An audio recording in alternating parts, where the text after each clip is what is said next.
Shout out loud, you're a geek, nerd. Yes, watch us seem out with passions unheard. We may be a bit odd and a tad unique, but we shall carouse, revel and geek. Shout out loud, you're a nerd. Hello, it's 8 o'clock, and it's time for another episode of Three Geeks in a Pod. My name is Ja-Mez. My name's Manda. And we are talking over Skype today because we are kind of busy, so this might be a little bit different for an episode. We're going to see how this works. The last episode we did over Skype, and it turned out pretty well. We were kind of happy with it, so yeah, I enjoyed it. We're going to experiment with it again this week because we're having a kind of emergency episode. Well, not emergency, but sort of, some unexpected an unexpected event happened this week that me and Amanda agreed upon that we should, given our interest in this person and his body of works, one piece in particular, it would be silly for us not to do something for him. So this is technically going to be, I guess, episode 51 or episode 49.5, depending on how we release it, whatever. I like 49.5. But our 50th episode, our actual official 50th episode, is not going to happen for another 2-3 weeks. Still not sure on the date yet. We'll let you guys know, but that business out of the... Sorry? By the way, we were supposed to have been joined by Dr. Holocaust tonight. He is currently missing in action, fighting the forces of good somewhere, probably. He did really want to be here, but I can't seem to get a hold of him. So if he happens to pop in later, good for that. If not, well, we're holding down the fort. Yes. All right.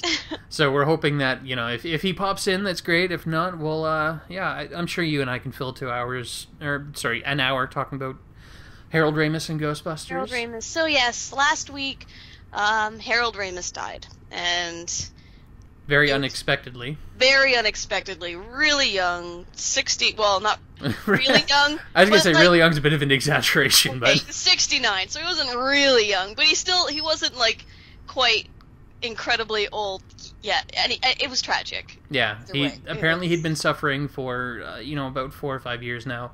May 2010, he contracted an infection that resulted in a disease called autoimmune inflammatory vasculitis, which, from my understanding, is sort of like a constricting of the blood vessels. However, I'm not a doctor. Don't quote me on that, please. Consult a physician if you want to know more about that. But he died of complications on February 24th, which I believe was Monday. Either Sunday or Monday, I can't remember, but passed away in Chicago and left behind a huge body of work. And I have to say that I was really kind of surprised. I appreciate him and I know him because I am such a big Ghostbusters fan. Yeah. But I was really surprised by how many other people were really sort of... really affected by it. Yeah, and it warmed my heart so much to see that my entire newsfeed on Facebook was just endlessly filled with Harold Ramis tributes from not just Ghostbusters fans, but from people I wouldn't expect to be. There was Caddyshack, there was Groundhog Day.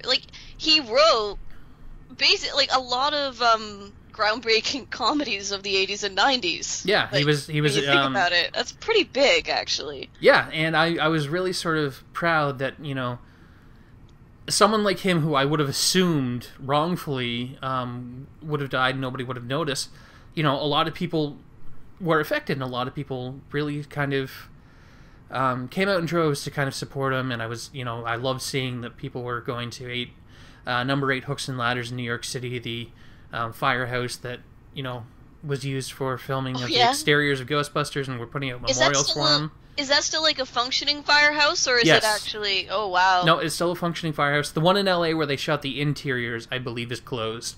And it's permanently a set now where people use it all the time for interiors for whatever.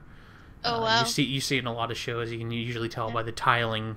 I can always notice it, but I am an uber nerd like that, so I notice weird details like that sometimes. But so yeah, we thought it would be appropriate if we sat down to talk about the kind of impact he's had on comedy, on filmmaking, on culture, on our lives, because I can say without a doubt that Ghostbusters isn't just my favorite movie. It's a movie that, as I thought about it more this week, definitely has helped shape my personality, my sense of humor, my interest in filmmaking, my interest in, 80s culture, in modern culture, in, the supernatural, and there's just no limit of how much this movie means to me and how much it's impacted my life. For me, actually, it wasn't always Ghostbusters. I always loved Ghostbusters, but I never actually realized how much I loved it until I think I was in second year university. It wasn't a movie. My appreciation only caught up when I was like an adult, and it was only later I realized, I'm like, I do watch this movie every year, don't I? I'd think about it and I think this really holds up after, this like well, maybe not really, but it does stand the test of time pretty well, actually. When you watch it again, I'll watch it again, and when you watch older movies and you think, oh yeah, that's 80s humor, right? Yeah. Like, right there. I can watch that one again and be like, yeah, there's some 80s humor in there, right? Like the style and the improv style. Well, definitely the whole idea of, the rich, well, not necessarily the rich, but the people in power are the enemy kind of thing. That was, and that was a big thing with Ramis too. Like that kept on coming up in, Caddyshack and a whole bunch of other films of his. You know what? It's really sad. I still haven't seen Caddyshack or Groundhog Day. I haven't seen Caddyshack, but I definitely recommend. I think Groundhog Day is one of the most underrated comedies of all time. I think it's one of the, like, strictly speaking, as a piece of art and a piece of film, I actually think it's better than Ghostbusters, but I don't love it as much as Ghostbusters, if that makes sense. Yeah, no, that makes a lot of sense. Like, objectively, you can look at something and say, like, yeah, this is the better movie, but I liked that other one more. Yes. That's all there is to it. No, don't get me wrong. I'm not saying Ghostbusters is slouching in any way. I think it's, structurally speaking, it's a perfect movie. I think it's, very well written. It's very well acted. It's very well, like, it's incredible from top to bottom. And I think there's a reason why people still connect with it today. Yeah. I think there's a reason why people who haven't seen it before see it and say, okay, yes, some of the effects are a little dated, some of them are a little silly, and there is definitely some humor that, yes, is the 80s, but like you said, it's very much, there's a lot of things about it that are timeless. This is still a story about three best friends who... Well, it was funny, I was reading an article about Harold Ramis and everything, and there was just like one little sentence, because Harold Ramis wrote Ghostbusters with Dan Aykroyd, right? And Aykroyd came up with a concept, and Ramis helped him shape it into something that wasn't ridiculous and nonsensical. Yes, and it's funny, like, how well those two things work together, because you're right, you think of the concept, and it's a concept that could easily fly out the window into the stratosphere and, like, not be able to have anybody hold on to it. Bill Murray said it best. It's like trying to knock smoke into a Coke bottle with a baseball bat. Yeah, but Ramis, I guess, he was kind of the storyteller, right? You need to have a story there to ground it and characters that are memorable. Which, to be fair, yes, in Aykroyd's original concept, it was much more action-y. It was much more sort of effect-driven rather than being about people. And yes, Ramis brought it down and made it about the people. Yeah, which is what makes it so good, actually. I still love watching the effects of Ghostbusters. Some of them I do. The ones that get me the most. Yeah, so the only ones that really get me are watching the Terror Dogs. Oh, yeah. The stop motion on those is really bad. Too well, yeah. Oh, you could just see, like, oh man, oh dear, I don't care, it's still fun. But a lot of the other ghosts are really well done, and, some of the ghosts are very well done. Like, that librarian at the beginning still creeps the crap out of me. Like, I watched... The chair still scares me. What might be a good place to start is, I'll ask you and then I'll tell my way of my... when did you first watch Ghostbusters? You know what? Ghostbusters has been a part of my life so long, I don't remember my first viewing. Oh. It's just always been there, kind of thing. Like, yeah. I must have been 3, 4 when I first saw it. And I've just, as a kid, I watched it so often, like so many times a day. I actually wore out 3 different VHS copies of it. And it was a tradition of me and my dad. Every Halloween, we would sit down and watch it because it would broadcast on the local TV station. And we would sit down, we'd watch it, we'd record it, and by the time the next Halloween came, my tape was already starting to wear out. So we'd record it again. And this just went through a cycle for several years, and it was, it was such a staple. Like, the only other movie that I watched that frequently as a kid was E.T., until I became sort of an older kid, then it became Star Wars, and then... My introduction to Ghostbusters actually was the second movie. I think I told you that before. Ooh.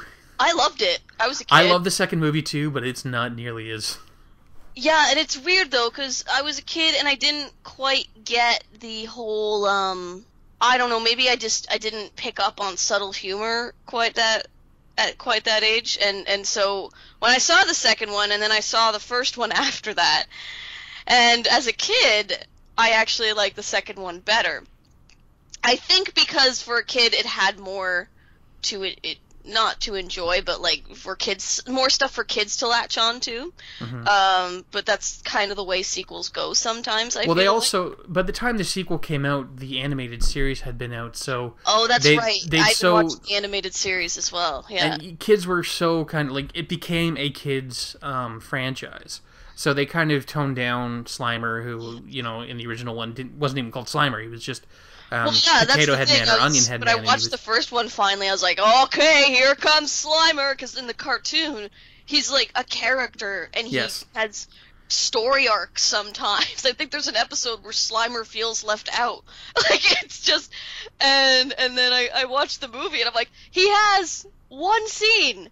Like, it's an important scene, to be fair, but he has one scene, and then he's gone for the rest of the movie. There's no... And you expect him to be a character.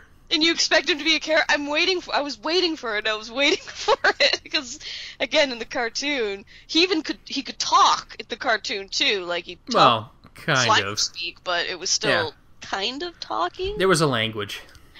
Mercenary Pen says that his introduction to Ghostbusters was the cartoon series as well. And I'm trying to remember if the movie came first for me or the cartoon series, but I'm pretty sure it was the movie. Yeah. All of it blurs together to me so much. It was one of those things, though, where, like, I saw the first movie later on, and then the more I watched it, the more I kind of grew to appreciate it. And, like, to be fair... it's not a perfect movie. No movie is perfect, right? But it's pretty dark. It's pretty good. I can't find many flaws with it, to be honest. Yeah.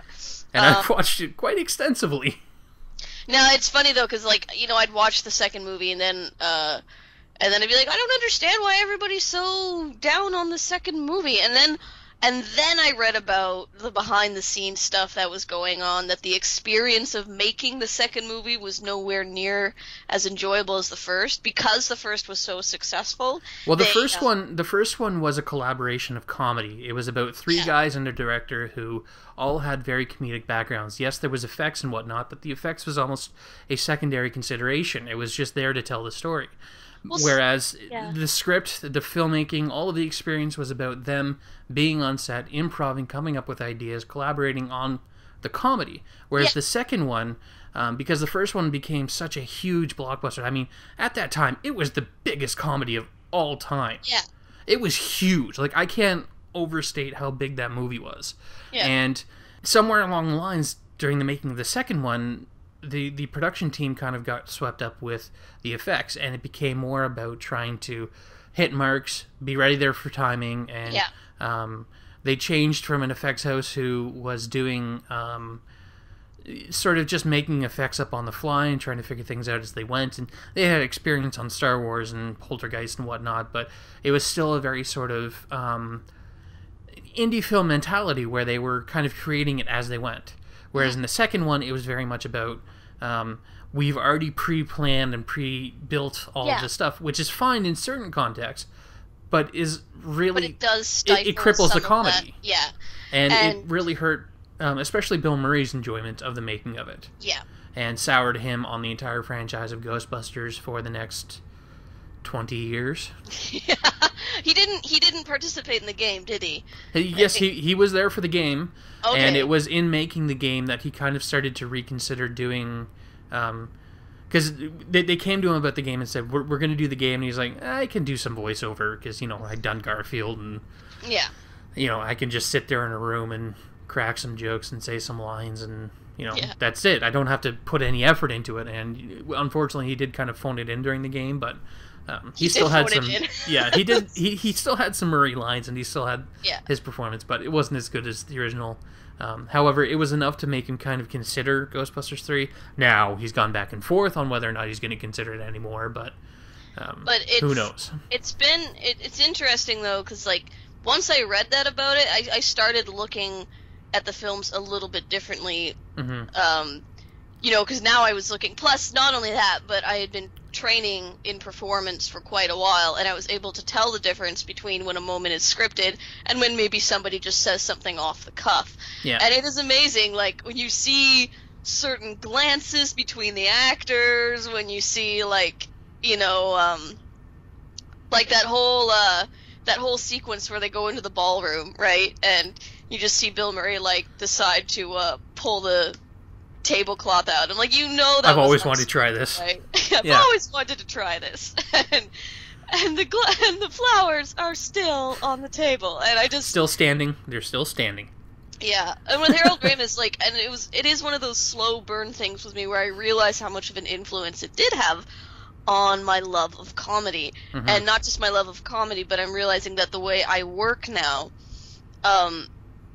is very similar. It's a little personal to me now, because at the moment I have a couple of things on the go, a couple of collaborations, and there is that... It's such an awesome feeling to know that you're not just that you're doing something creative, but that you're doing something different, and that you're doing something that is really important to you, right? And that you're telling us that you're getting a story out there. It's such an awesome feeling to do that. I had my first read through of a play, and it today, and it was and I couldn't help think about Ghostbusters, because really Ghostbusters is two guys who really wanted to tell their funny ghost story. And well, it started with it was just basically Dan Aykroyd, who had an idea, and it was basically going to be another Blues Brothers thing, except this one was going to be supernatural. It was supposed to be him and John Belushi doing their thing, and then at some point they included Eddie Murphy as the token black guy. It would eventually be replaced. Did they always have he was in the early... Guy. He was in there... I will say, if I have one qualm about the movie, it is that sort of hello, I'm Winston. and he just sort of came out of nowhere and didn't get a whole lot of development, and that made me... Well, here's a little anecdote for you. In order to get Bill Murray's involvement in the game and Ghostbusters 3, he had only one real stipulation. That Winston be a character. Not just a background guy, not just a token person. He'd be a character, and in the game, they actually started to give him a bit of backstory. Nice. The game is supposed to take place 2 years after the second movie, and at that point they started to develop the idea that Winston had been going to night school and university, and he was in the midst of getting his own doctorate. So he would be on the same level as the other three Ghostbusters and not just hired help. He would be an educated doctor. Yeah. And I really love that idea that, Winston was part of the team. He wasn't just there. He wasn't just there, because that was the only thing in the first Ghostbusters that made no sense to me story-wise, right? Well, you want to know why it's there? Yeah, I do, actually. Because there's a storytelling method of that's called a proxy, and it's sort of the audience's entry into the film. Okay, yeah. Rogue in X-Men is very much and Wolverine to an extent, is our proxy into the world of mutation, of learning about the X-Men, learning about the school, and learning about the secret world of the mutants. In Ghostbusters, it starts with Dana Barrett. Yes. And Dana Barrett is our eyes into the supernatural. Right. She's the one who people, kind of exposit to and kind of tell, so it's not an as-you-know scene, and they're not just kind of telling each other how these things work, because all these doctors would know how it works. Yeah. They're telling the audience, but they're telling the audience through another character. Well, after a certain point, Dana Barrett is no longer... can't be that character anymore. Yeah. She's in the middle of being possessed, and all these terrible things are happening to her. So they bring in Winston to be that character. Oh, okay. Now, in the earlier drafts... I was going to say, like, but he comes in halfway through, so yeah, Dana's the first one. Yeah, sorry, yes. You were saying? Well, he originally, the black character was supposed to come in earlier. He was supposed to be there during the ballroom scene. Actually, he was in drafts long before there was any of this, when they were, dimension hopping, and it was a big sort of corporation of a whole bunch of different Ghostbusters, and this was just one small ragtag team of superstar comedians who weren't, the best characters in the world, and they weren't, the most interesting guys in the world, but they were funny, and, you'd follow them for that reason. They were sort of, the goofs of the business. Right. And then he just kind of carried on through draft after draft after draft, and they eventually kind of gave him the role as sort of the proxy for the actual story, to exposit to and give them sort of information. Yeah, I guess it is difficult when you have that kind of a plot. And you have to explain everything. When you're spewing this techno babble everywhere, it's like somebody has to explain something. You say techno babble, but there's so much of it that is actual sort of supernatural theory. I know that. Yeah, because Dan Aykroyd's father was into that stuff, and he's into that stuff. Yeah, and I do know that. Dan Aykroyd's a little crazy. I love the guy to death, but he's a little. And now he has a winery somewhere. Yes. Oh, dear. So, yeah. Oh, darn. I had a point that I wanted to get to earlier, but... I remember. It was back when we were talking about Slimer. Do you know what the origin of Slimer is? No. Slimer was a... basically, he was just supposed to be another ghost they were catching, but the design and concept of Slimer came from... it was supposed to be a tribute to... John Belushi, who was originally supposed to be the Venkman character before he died, and then he died in, I think, 1981. And then they brought in Bill Murray to be Venkman, but they wanted to pay tribute to him anyway, so they modeled the character of Slimer after Bluto from, what was the National Lampoon's film? The one with the frat house. Animal House? Animal House. Yeah. They based it on his character in Animal House. Oh my gosh, seriously. Yeah. So wow. he's this gluttonous character who's constantly eating and constantly just kind of disgusting and, Yeah. Yeah, and that's where, Slimer came from, and then somehow they turned him into this adorable, cutesy little kid-friendly character, and then he ended up getting his own show, and then when they brought him back for the sequel, they had to give him scenes as the cutesy, adorable Slimer. Yeah. Cutesy adorable is an interesting word for it. Well, I don't understand what they did, because they kind of messed up the model. The first one was basically just, it was a guy in a big rubber suit. And then his legs were just black, and they would just kind of key out the black and just film him on black. And then just kind of composite him into the scene, so he was sort of semi-transparent. Yeah. And, the arms were just someone's arms, and then he had sort of a moving jaw, and then the tongue was another like puppeteer with his hand just inside the tongue that would just slop around, sort of like Jabba the Hutt.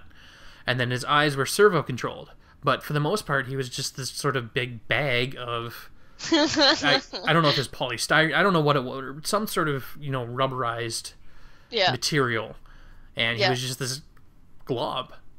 And that's all he was. That's all he was supposed to be. But when they came back for the second one, they wanted to... It was Industrial Light and Magic who was doing it, and they wanted to make him even more complex so he could do more.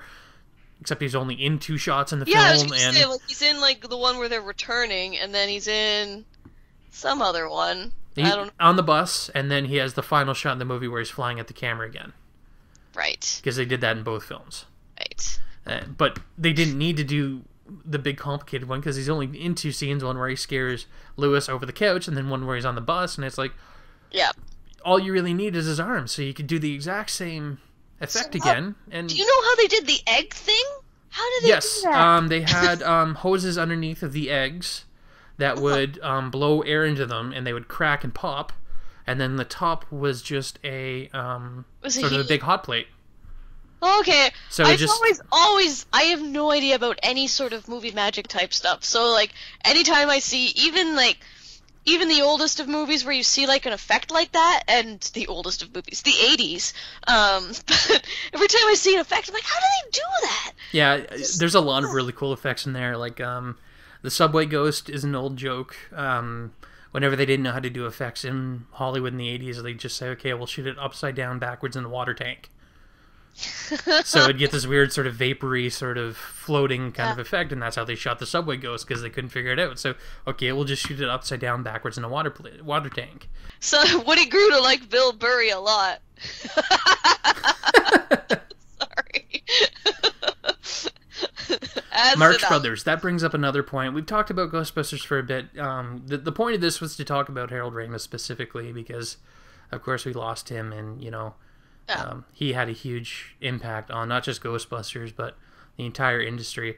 And someone's mentioned in the chat the Marx Brothers, and I was reading in Harold Ramis's biography that the Marx Brothers were actually a huge influence on him.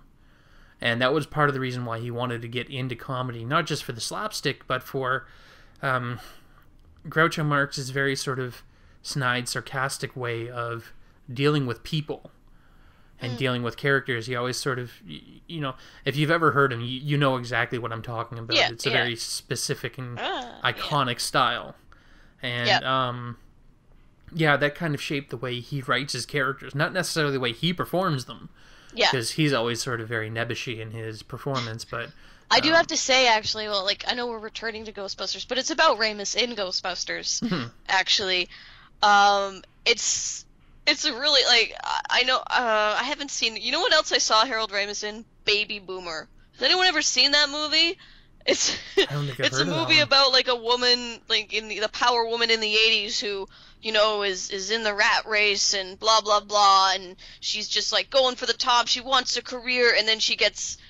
she inherits a baby from like a dead relative or something, and Harold Ramis plays her boyfriend, and they're both like just yuppie characters that have no idea what to do with a baby. He ends up dumping her because then he's just like, I'm sorry, I can't do this, and blah blah blah. But it's actually one of the more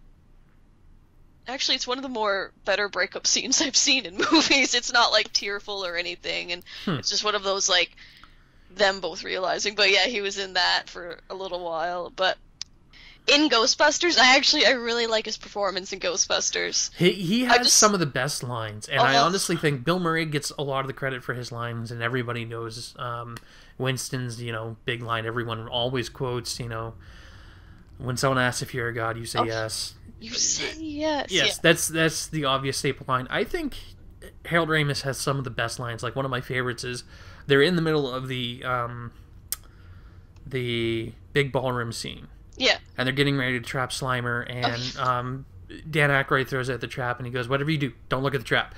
And without missing a beat, Harold Ramis immediately looks at the trap and goes, I looked at the trap, Ray. And he just says it so deadpan and so flat that but you can see his like eyes going like panicking, right? And there's no step between the two of them. Like, it's just, don't look at the trap. I looked at the trap, Ray. Like, there's no even time to process what he said, and it's already... It's just such a brilliant moment. And then there's like little bits like when they're coming through the library, and Bill Murray turns to him and says, this reminds me of the time you tried to drill a hole in your head. That would have stopped if you hadn't stopped me. Yeah. It's just the deadpan way he says things. You know, like didn't you have a slinky? He's like, yes, but I straightened it. Or, you know, and... We had half a slinky, but I straightened it. Or, one of my favorite lines is actually from the second Ghostbusters. It's only a little throwaway moment, and it's when Dana comes back to find what was his name again? Spangler? Oscar? Oh yes, Egon Spengler. Yeah. Oh, Egon. I'm like, how did I forget that all of a sudden? It's not exactly a forgettable name. Jeez. Comes back to find Egon, right? And Egon's like working as like in psychiatry and stuff, and studying the effects of environment on emotion and that sort of thing, and he's looking at this room with kids in it, and Oh, the little girl and the puppy? The little girl and the puppy and everything, and, Dana's just sitting there like, oh, that's adorable, and then they talk a little more, and then he goes away, and the assistant comes back, and he's looking at the results, he's like, let's try taking away the puppy now. It's just so deadpan and so cruel. Yes, that was one of my favorite lines, too. That's actually, the little girl in that room is Ivan Reitman's daughter. Oh, that's cute. And then the little boy, not the little boy, but he was like a teenage boy. She actually has a podcast now. She's a comedian too, and she's really funny. Oh, cool. I'm trying to remember her name for the life of me, but and then during the birthday scene in Ghostbusters 2, there's two little boys that come up to them, and one of them says, he's basically saying, my dad thinks you're a fraud. Yeah. That's Jason Reitman, the famous director. Oh, right, 'cause Ivan Reitman's son. Yep. Yeah. Who actually wrote a very heartfelt article, which I didn't get to read, but the headline of it was, Egon was my favorite Ghostbuster. Oh. And yeah, I can't tell you how moved I was when I saw everyone just outpouring. And it was funny because I was at work when it happened, when the news broke, and I was in the middle of a meeting with a client, and my computer's up, and I'm working on stuff, and I'm showing them pictures for their video, and all of a sudden Errol messages me. And you know how Errol messages somebody, anyone in chat who doesn't, it's not just one message, it's you hear bidding, bidding. It's Errol, basically. Yes, it's like 3 or 4 messages in a row. Yeah. So he messages me, and I try and hide the window. Right. And he messages me again, and it keeps popping up ahead of what I'm trying to do. Yeah. Because G-Chat is annoying like that. Yeah. And I can't hide it because he's constantly messaging me for like 3 or 4 messages in a row. So I finally get that hidden, and all of a sudden my phone starts erupting. I'm like, what the hell is going on? There's like 5 or 6 people messaging me all at once. So when I finally get to look at my phone, everyone's like, are you okay? Is everything okay? Are you fine? I'm like, yeah, why wouldn't I be? So I look at Facebook, and there's the news that Harold Ramis has died. Everyone wanted to know if I was on suicide watch or something. I'm like, guys, I'm fine. It's sad. You're a lot more outward with your, but I thought that was kind of amusing and touching that people cared that much, but it was like, it's like, because I'm not the time. That is funny. There was a brief little moment where suddenly they were like, no, it's a hoax. Or and something. I really hoped it was, but yeah, actually I was sort of like, oh, good. But people in chat were just talking here, and they were bringing up something, and it was true with me too, which was like, honestly, I had no idea. At least a few years ago, like, I had no idea what had happened to Harold Ramis, right? Because because I was thinking about Ghostbusters, and at the time, again, I didn't really know who he was, what else he had done. All I knew was that of the 4 Ghostbusters, I only really saw 2 of them in movies anymore. So I sort of thought to myself, see Ernie Hudson pop up once in a while, but it's usually Bill Murray and Dan Aykroyd. And Rick Moranis sometimes. Myself, like, what happened to him? Because at the time, I didn't realize he'd also written it. I thought he just acted in it. So I went on to IMDb, and I thought, oh, he became a director for the most part, actually, and. Well, even before Ghostbusters, he was already a director. I think he did Caddyshack. Yeah. And he'd done National Lampoon's Vacation. And he started more as a writer than anything else. He'd done some... Stripes was another big role for him. And he showed up in smaller roles. But acting was never really his strong suit. He started out with the National Lampoon magazine and Second City, where... in the mid to late 70s, Second City was a huge resource for really good comedians. And this is where, guys like Bill Murray, Dan Aykroyd, John Candy, John Belushi, all these great big, Chevy Chase, all these big names from the 80s that we grew up watching all came out of Second City. Yeah. And a lot of them kind of got, gobbled up by Saturday Night Live in the early days. Yeah. And those that didn't went off to do SCTV, which was a Canadian kind of version of SNL, except it wasn't... So it was sketch comedy, but it was kind of different sketch comedy. It wasn't funny. There were some good bits. I will defend SCTV. There's some good comedy in SCTV. Yeah. Unfortunately, yes, there was some, Canadian production values, and not all the writing was necessarily always great. But I find that even Saturday Night Live isn't always all that funny either. Sketch comedy is hit and miss with me, personally. I'll go to see a Second City show, here in Toronto, I love those, actually. Those pretty much always make me laugh. But when it comes to, like, live TV sketch comedy, it's kind of with me. It depends on the people. I mean, the early days of Saturday Night Live were classic, and there are some really great sketches in there. SCTV had some really great sketches. I mean, that's where Bob and Doug McKenzie come from, which is funny because they were just supposed to be Canadian content filler. They weren't supposed to be a permanent thing. It was just because in the American broadcast was 2 minutes shorter than Canadian broadcast, and the Canadian broadcast needed to fill 2 minutes of time, and, you know, Canadian content being what it is, you have to fill it with Canadian people or Canadian subject matter, so they created the most cliche Canadian bit they possibly could think of. Yeah. To the point where it's become the staple of what Canada is. Whenever people reference Canada, it's always a spoof on Bob and Doug McKenzie. Yeah, that's true.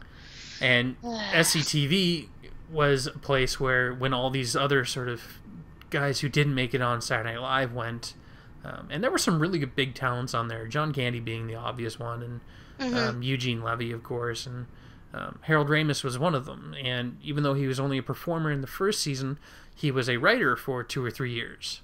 In fact, I think he was the head writer at some point. And, you know, you can see a bunch of his skits on, I think all of them are on YouTube now. Second City's put up a whole bunch of them. I was watching them the other day, and there's some really good bits in there. Well, it's kind of cool, like, that he kind of, like, flew under the radar almost. Yeah. Like, he was big, but you never really heard of him. He was overshadowed by his contemporaries, unfortunately. Yeah. Now, was there,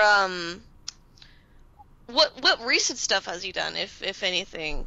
Was he retired? Was he doing stuff still? No, he'd been writing. I'm trying to remember. Maybe I can pull up his filmography.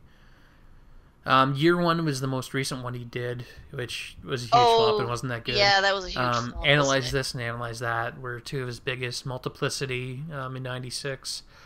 He'd done some episodes of The Office. Oh, cool. So yeah, he was mostly doing writing and producing, but I think he was slowing down towards the last couple years, and I mean, for obvious reasons. Happen. Yeah. I mean, even Dan Aykroyd, you don't see him much anymore. And, nope. The only reason you see Bill Murray is... He has a vineyard now. Yeah. I want a vineyard. I want to be a huge comedy star, and then I want to get rich enough that I can just quit and buy a vineyard. And then it'll be good. Actually, I would be quite happy with that life. Dan Aykroyd still has the Blues Show on Saturday Night's Radio. Oh, okay. I didn't know about that, but yeah. Oh, cool. So yeah, the only guy who really sort of stayed on top of things was out of the Ghostbusters crew was Bill Murray. But I mean, in the '80s, you know, Bill Murray and Dan Aykroyd got more sort of recognition and more sort of because they had more starring roles and they were in more comedies, but. I mean, just the body of work that Harold Ramis put out, Meatballs, Caddyshack, Stripes, Vacation, Ghostbusters, Caddyshack 2, Ghostbusters 2, Groundhog Day. Well, it's funny, I can sort of relate to Bill Murray in a way, only because... Not Bill Murray. Harold Ramis? Harold Ramis, the guy we're talking about today. Man, I'm tired. I was like, I'll keep the energy up. Here we go! And then I spent it all in the first 5 minutes, and then I was like, aww.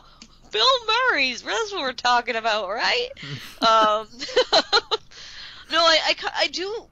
It's hard to describe. I do relate to Harold Ramis just when I think about him, just because I'm getting more into the writing now and everything. And then when you realize that yes, it is, and when you realize the importance of a good second in command, actually. And I feel like Harold Ramis was that for a lot of people. He was kind of a steady rock to hold down a production, whether it was a movie or a sketch or anything. Like, there's the craziness of the comedians who perform it, there's the craziness of the idea, and then you had Harold Ramis, who was sort of there to hold it all down and to cement it. And that takes talent, actually, and it's not talent that's always recognized. Well, I think he was really good at kind of helping steer and guide things, which is why I think he made a really good director. Probably a better director than he did an actor, to be honest, because... Yeah, I feel like Harold Ramis is good at playing Harold Ramis. Yes, and, all of his characters are sort of a degree of Harold Ramis. Even Egon is, I'm going to make this guy as flat and mundane as I possibly can, and just play with that. On screen. Well, not only that, but I mean, he can just kind of... All the comedy with Egon is just how deadpan. Uninteresting. Yes, deadpan and kind of... Yeah. Like, I collect spores, molds, and fungus. Can this guy be any more boring? But he's also... brilliant and hilarious. One of my favorite bits from Ghostbusters that nobody ever notices is they're in the elevator going up to in the hotel going up to Slimer. Yeah. And they've never turned on their packs before. They've never tested them before. This is their first sort of run with them. Yeah. And there's a moment where Dan Aykroyd kind of shrugs it off and says, "Oh, nothing we can do about it. Turn me on." So Harold Ramis is standing right behind him, and he turns him on, and there's this moment where he slowly starts kind of backing away from the pack, and I'm not sure if it's because he's afraid of the radiation of the pack, or he's afraid the pack is going to explode, but it's just this sort of slow burn joke that I don't think anyone but me ever notices, and I just laugh every time. One of my, I know we're still on Harold Ramis, but one of my favorite moments in the... I think the one moment I really laughed out loud when the first time I saw Ghostbusters, even as a kid, was when Dana answers the door, like, in her sexy outfit, right? And just is just like, are you the key master? And Bill Murray's like, no. And then it's just her eye roll combined with the timing of it. She's just like, whatever, slam door. and then like he knocks again and she answers it the exact same tone of voice. I burst out laughing at that door slam though. It's just like that. That is brilliant right there.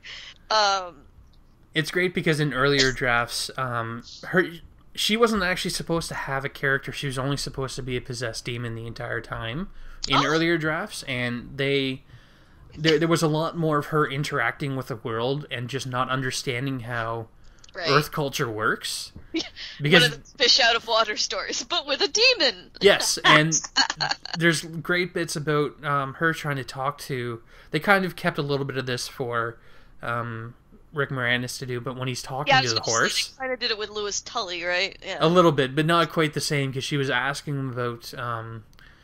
being enslaved by this inferior species or something like that, and I'd have to pull out the script and read it, but the way they were explaining it seemed just absolutely hilarious to me, and I kind of like the idea of them playing with this fish out of water idea. However, I'm glad they didn't do that beyond what they did, because they actually built what I think is an actually really interesting female character, but other people disagree with me. So, well, it's not that she's not interesting. I think she's a cool character, right? I don't think she's uninteresting. I just don't think she's a particularly strong character. That's my only thing. Okay. She's interesting. She's just not... Well, the only thing is, and the nice thing about Ghostbusters, even though that's the case, even though there's not really a good female representation, like a strong one in there, I don't necessarily care as much with Ghostbusters, actually. Yeah. It wasn't something that bothered me too much. I noticed it, but I was enjoying it too much, and I don't feel like they did it intentionally. They didn't say to themselves, like...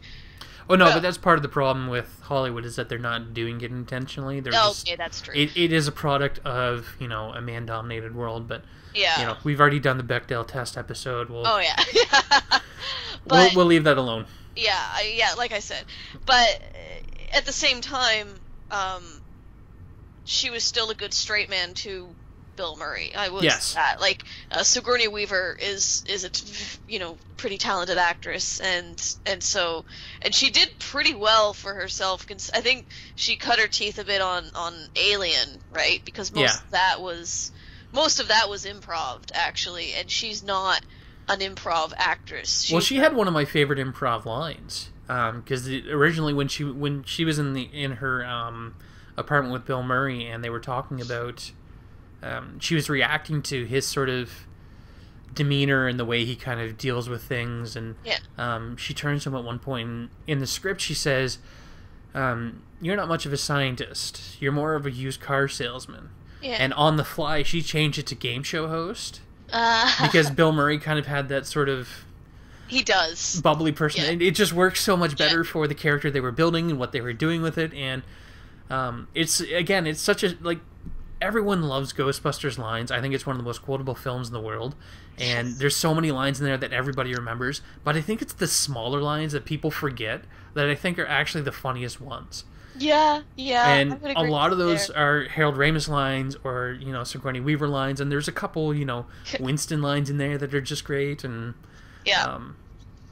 one of my favorite bits is, and it's only because of the context of the bit, at the very beginning when Bill Murray is, and this does tie into Harold Ramis, when Bill Murray is testing the guy at the very beginning and he's doing the flashcards to see if Right. electroshock has any effect on ESP ability. Yeah. And he's kind of flirting with the cute blonde and kind of just Yeah. electroshocking the guy. And the guy at some point actually gets one of the cards right, and he still Yeah. electroshocks him.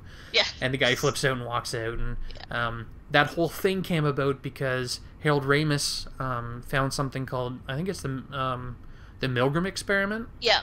where the experiment was basically trying to test people's how far people would go if an authority figure told them to keep going, even beyond someone's death. So the test was, there was someone in a room who was responding to questions, and there was somebody sort of administering the test, giving out the questions. And every time someone would get the question wrong, they would administer an electric shock. And every time they would administer a new electric shock, they would increase the voltage. And at a certain point, the person would stop responding, and they were told to keep going, even though the person had stopped responding. Like, these people are screaming and hollering and freaking out, and then they would just stop. Right.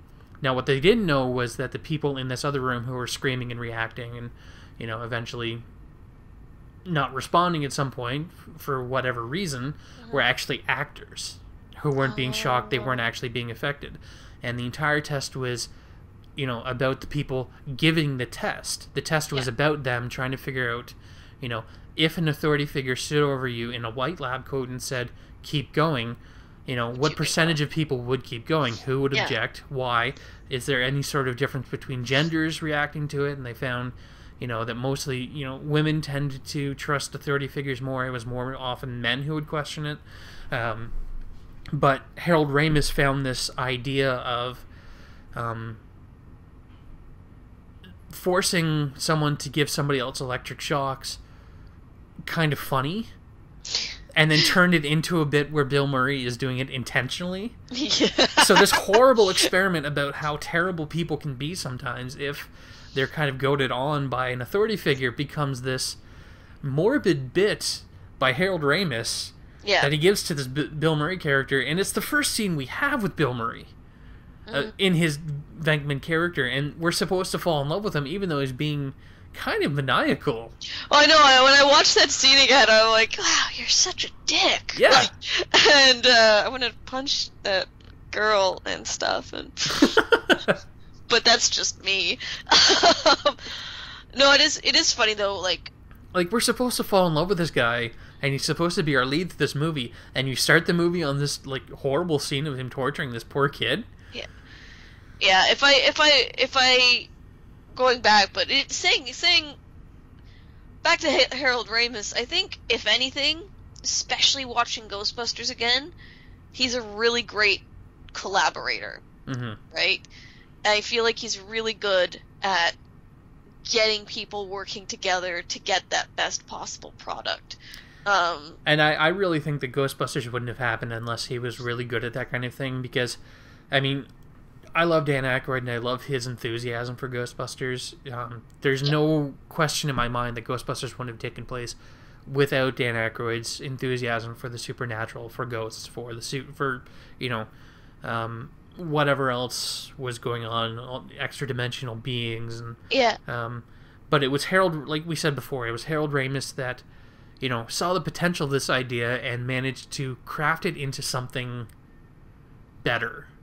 Into something more interesting, into something funnier. He didn't throw out Dan Aykroyd's idea, he just kind of worked with it and kind of molded it and shaped it. And I think that's what not just the film needed, but I think that's what makes it so great. Oh yeah, and I mean T.C. Eliot here is saying he's more than the straight guy. He plays the same role, but he makes the comedy better. And it's sort of like Errol and I, right? Because Errol and I had this discussion when I first started working with Errol and that sort of thing, and I realized that, didn't take long to know that I was the straight man of the group. And when we had that discussion, and as Errol said, he's like, look, if it was just me up there, if it was just me doing my thing on screen, it wouldn't be nearly as good, actually. Because he said you need somebody in there to kind of, like, you need a straight man in there, right? Yeah. It kind of... Because you need that reaction. They punctuate the jokes. The reaction, the reaction punctuates the jokes, and it gives the audience. The straight man's basically there to be annoyed for the audience. That's part of their role anyway. If when you have an annoying person on screen, if there's somebody else on screen to be annoyed by them, then the audience doesn't have to be. They can enjoy the torture, right? If it's just, if it's just the Nick Frosts or the or the Errols coming up to you and being crazy, it's overwhelming, and then the jokes just don't work as well anymore. One of my favorite examples of that is just slightly off topic but still on topic is Planes, Trains, and Automobiles, where John Candy is this completely lovable, affable guy, but sometimes he's an idiot, and sometimes he does things that kind of infuriate you. And watching Steve Martin react to him is a perfect example of that straight man thing. Just sort of, all the comedy comes from his ability to just kind of flip out at the stupid things he does, and driving down the wrong side of the road and setting the car on fire, and losing their luggage, and he walks into the bathroom and all of his his socks are in the sink and his underwear's in the sink, and it's like this disgusting room, and all of the comedy comes from that reaction, that build. There's a great moment in Ghostbusters where they do it too, where Bill Murray's clearly trying to hit on Dana Barrett. Yes. When they're in the Ghostbusters facility in the firehouse. I love, actually, that's one of my favorite moments, is when Dana first walks in and you just see Bill Murray like pop up like a gopher over the over the thing. Like, it was just, that was so great. But the better moment that's actually cut out from, if you see the full screen version, it's actually cut out. He comes running, he pops up and then comes running and leaps over the barrier of his office. Yeah, I saw and that. And he kind of taps his toe on the edge of the thing. It's cut out in the 4:3 version of it, the standard television size format of it. But he almost bonded on that take. Like, if he had been, a few inches shorter, he would have, tripped over that edge and then fallen. You can actually see the door swing as he leaps over it. And it's just this brilliant moment of, the pop-up and then the run and the leap and the desperate need to get out there and flirt with a woman. Groundhog. Yeah. And actually, that's what you needed that first scene for. You needed to establish that he's kind of a weasel when it comes to women. Or, like, he's kind of a ladies' man, right? Or he likes to flirt with women. He thinks he is. He thinks he's a ladies' man. What was it? Oh, I was going to say something else. Just really off topic. Like, really, really off topic. That just reminds me of the X-Files mention we made. Like, if you watch the X-Files in widescreen, suddenly this thing that was formatted for television has all this extra room, and you see things that were never meant to be seen. Like, Mulder in one scene, like, picks up a steak, but in the widescreen version, he reaches down and a hand reaches up to hand him the steak. Like, I feel like that was never meant to be. Well, to be fair, for something like X-Files, they were shooting it to be 4:3. They never intended it to be. They were shooting it to be on television, so it was never actually meant ever to be widescreen. They did the same thing with Star Trek Next Generation, even though it was shot on film, and they're now doing an HD transfer of it, or they've already done it, and it's available on Blu-ray. It's only available in 4:3 because when they expanded to 16:9, there's crewmen in the shot, there's flags in the shot, there's boom lakes. I just want to see a shot with like a crewman like eating a donut off to the side. Just anyway, that was like really off topic. Yeah. But Yeah, so we're getting sort of towards the end. And there's so much more we could talk about. Like, I could go on for hours about Ghostbusters, and I feel like we've only just scratched the surface of just how incredible Harold Ramis was, and just, like I said, so much of my sense of humor comes from Ghostbusters. I love sarcasm. I love just pointing out the stupid things people do or say, or like the very snide comments. Humor, Yeah, like when Bill Murray and them are going through the underground portion of the library, and they find this line dripping off all the things, and Harold Ramis turns to him and says, "Here, can you grab it?" Yeah, later. And he goes, "Someone blows their nose, and you want to keep it?" Yeah. And it's just little lines like that, or like they walk along, and all of a sudden there's all these books stacked in the center, and Dan Aykroyd's freaking out. It's just like the Philadelphia mass turbulence of 1949. Like, you're right. No human would ever stack books like this. Yeah, and it's just such a brilliant little, just so flat and deadpan. You can tell that was a Harold Ramis line written for Bill Murray, because it's just the way he writes things. And I've actually got by my desk here the Harold Ramis Egon action figure, and he's got a PKE meter, and the accessory to go with it is a stack of books. Oh my gosh, really? Yeah. Oh man. It's brilliant. And I love the even when Peter says, like, later on, it's like, we found more of that slime stuff, and then you just hear over the phone, like, that's great, save some for me. Oh, I can't express, like, how much it means to me that people remember Harold Ramis. And I mean, for me, it's no understatement that I love Ghostbusters, and it's no understatement that Ghostbusters means a lot to me. So I'm familiar with him, and I'm familiar with his work, and I'm familiar with the impact he's had on comedy in my life, and I take for granted that other people might know about this. So since his death, the outpouring of love and admiration for him, the tributes upon tributes, and I know I've driven everyone crazy with messaging all of these things, but it just means so much to me that people care this much, that this man who means so much to me still means so much to other people, and he's not being lost and forgotten. And I just can't express how much that warms my heart and makes me happy that through his work he's going to live on. Yes, definitely. He's definitely left an impression, for sure. He's forever going to be remembered as Egon, and we're forever going to have those scenes. And it sucks that we're never going to get to see him on film again. And but he has such an incredible body of work. Like, I can't understate how important these comedies are to not just film, but to culture in general. Yeah. I mean, look at how many Caddyshack jokes are out there. Look at how many times Stripes, the little bit about, Bill Murray ranting on about, how they're the most useless people in the world and nobody cares about them, and that's how America was founded, was, on all these ridiculous people who didn't want... That's like over 30 years old. Yeah. Right? That's amazing when you think about it. And it still means something to people.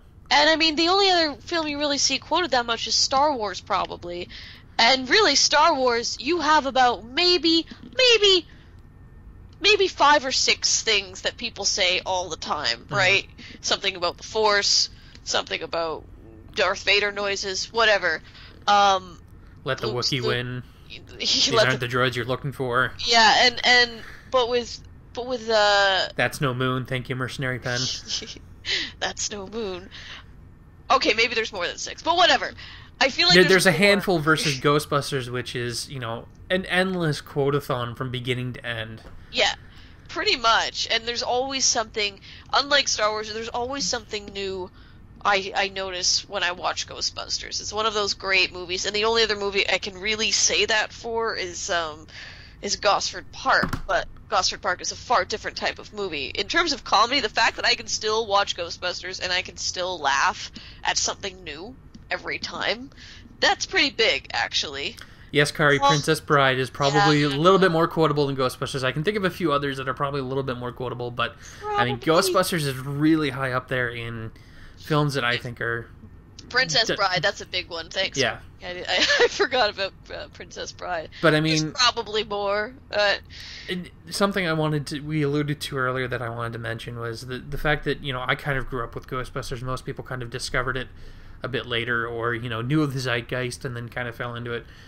There was a kind of interesting experience for me where I loved it as a kid, and then through my teens I didn't watch as much, and then revisited it as an adult. It's a very different movie when you see it as an adult. Well, I totally agree. I mean, because there's so many jokes in there that just kind of flew over my head. Yeah. The bit at the end of the montage where Dan Aykroyd's in the bed and the ghost is floating over top of him, I'm like, what? It's like, how did our parents let us watch this? Yeah. As children.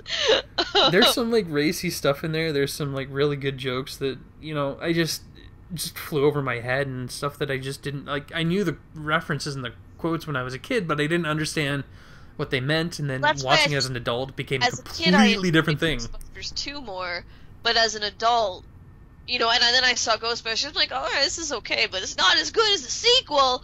And then I watched, again, like you, I watched it again as an adult, and then I sort of was like, actually, no, the first one's kind of better. Yeah. And, well, the problem with the second one was they kind of redid it again. Yeah. Where it was almost the same story over again. It's like, line up, right, we got Rick Moranis, he's being a geek. They've gotten to kind of build their reputation again. They do the montage, and, you know, there's the big trouble for them to solve, and, you know, they got to do the big finale, and, you know, a lot of it's very repetitious of the first one, and it's like, it wasn't as fun because it wasn't as, you know, like we said, sort of, what's the word I'm looking for? Improvisational, and it wasn't as on the cuff, and it didn't capture the same magic. I still love it because it's Ghostbusters, and, you know, I love the animated series.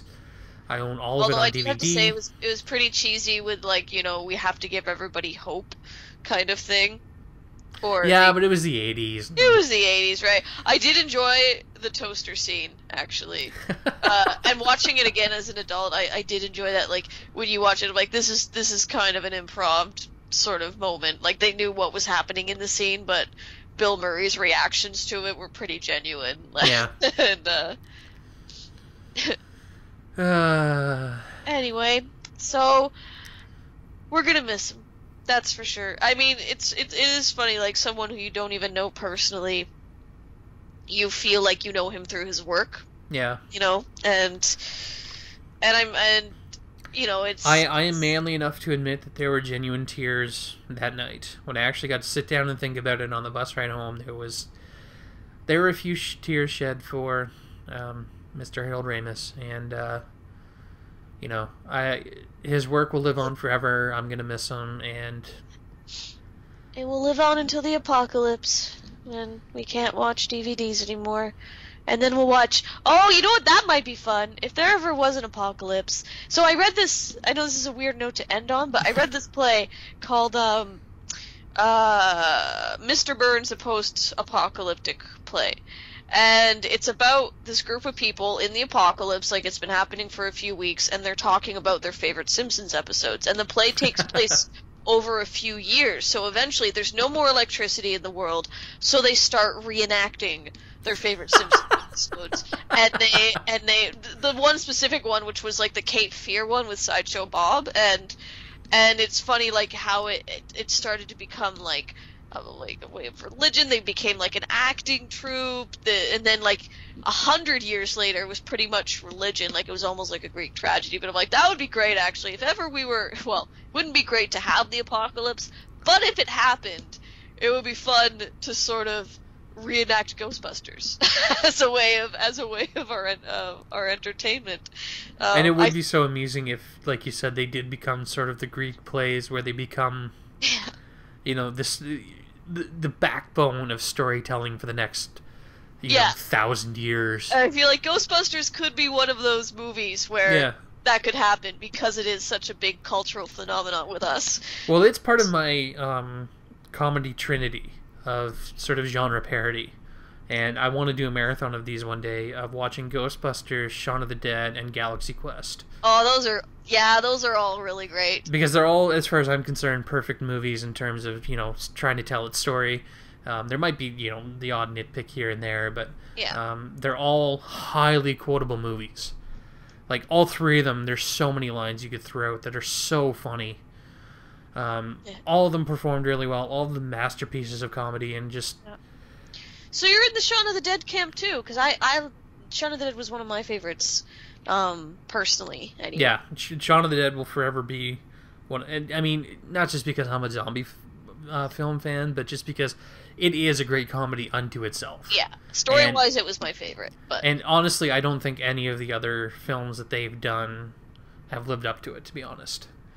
Oh, yeah, because I just know a lot of friends who liked the second one the best. Hot Fuzz more? Hot Fuzz more. Yeah. And I mean, I lean to Scott Pilgrim just a little bit, just because it's Toronto-based, and it's about a Toronto character, Toronto situation, and, Canadian creator and all that. But, objectively speaking, Shaun of the Dead is the better movie, hands down.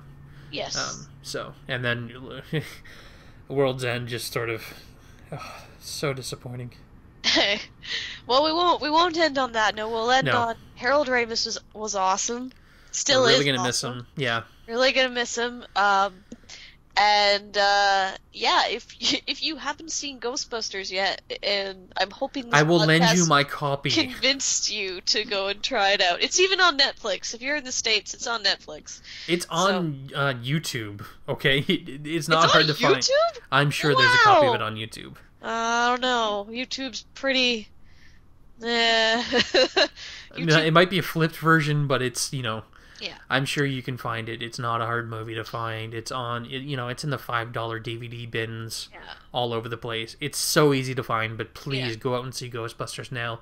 I'm not saying that just because it's my favorite movie of all time. I'm saying it because it's genuinely a good movie. Yes. And let's pay tribute to Harold Ramis in a way that kind of... And I'd also recommend going and seeing Groundhog Day. It's such an incredible movie. So well written, so funny. Slightly a better story, but...